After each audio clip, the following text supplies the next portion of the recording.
Bienvenue à ce recap boursier Cachemire du mercredi 1er juillet 2026. Aujourd'hui, il y avait congé au Canada, donc la bourse de Toronto était fermée, notamment en raison de la fête du Canada.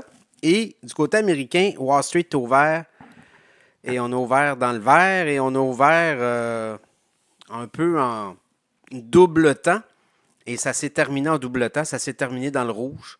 Alors un peu une journée quand même très portée par des citations également. Là, le grand patron de la Fed, Kevin Warsh, qui est au Portugal dans une rencontre où il y a les grands dirigeants des grandes banques centrales du monde et qui a parlé de l'inflation, il a parlé des taux d'intérêt, tout ça, ça a comme un peu amené des sons de cloche différents. Alors, le Dow Jones finit 13 points en baisse aujourd'hui, 52 305 points. C'est pas des grosses baisses, là. S&P 500, 16 points en baisse, 7 483. Le Nasdaq, 173 points en baisse, 26 040 points. Le pétrole continue de baisser. On est rendu à 68,10 $, 1,40 $ de baisse. Ça se poursuit. Négociation au Qatar entre les Américains et l'Iran. On dit que le trafic permet maintenant le passage de 10 millions de barils par jour dans le détroit d'Ormuz. Donc ça rassure beaucoup les marchés financiers. Ensuite de ça, je regarde le Bitcoin remonte de 1436, 59 960. Ethereum monte aussi de quasiment 3%, 1614 $.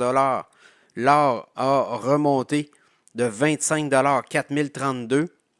Je regarde Silver aussi, l'argent, l'once d'argent, 53 cents de hausse, 58,99 l'once d'argent. Sinon, on a eu des nouvelles aussi, on a eu des chiffres sur l'emploi, c'est le cabinet ADP.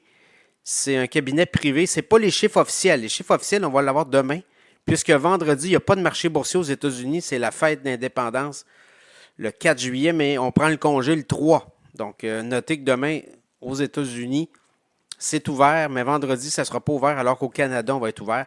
Donc, tout ça pour vous dire que sur les chiffres de l'emploi, ben, ça a été un peu décevant. On parle de quoi? 98 000 emplois créés au mois de juin aux États-Unis. On attendait 110 000. Ils s'en étaient créés au mois de mai. On parlait de quoi? Autour de 120 000. Donc, ça a déçu un peu.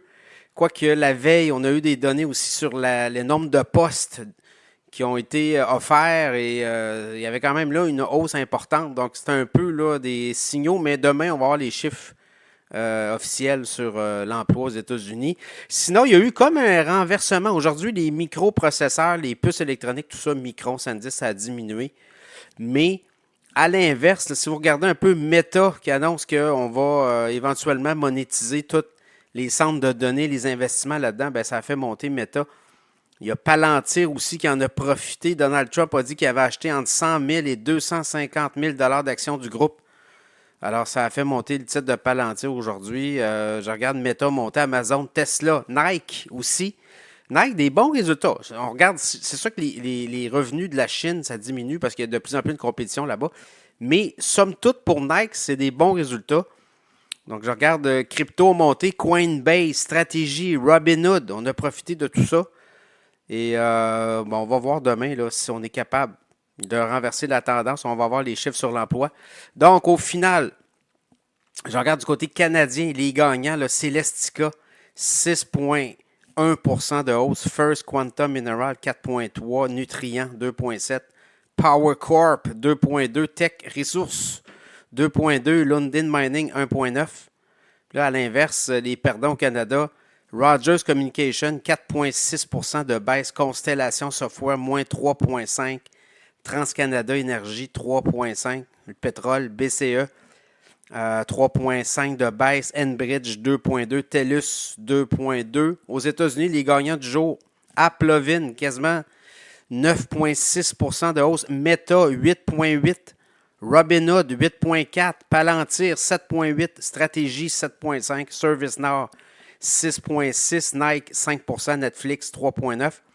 Et les titres les plus maganés, je regarde Nebius, tout ce qui est intelligence artificielle, plus électronique, moins 17%. Nebius, Corewave, moins 14%. Corning, moins 13,6%. KLA Corp, 11,7%. Astera Labs, 10,8 et SanDisk 10,5, Micron 10,4 de baisse. Voilà. Donc, comme une rotation d'un stock, on l'avait dit que les puces électroniques avaient monté beaucoup. Fait qu'on va peut-être changer le fusil d'épaule. On s'en va où notamment les Mac 7, hein, ils se sont fait massacrer. Là. Microsoft aussi. Microsoft, je regarde Palantir, ça s'est fait maganer. Meta aussi. T'es rendu en zone survendue. Donc, on va voir les titres surachetés, peut-être, on va le voir. Donc, quand même, aujourd'hui, là, demain, avec les chiffres sur l'emploi, ça pourrait confirmer des tendances. Alors, ça sera à suivre.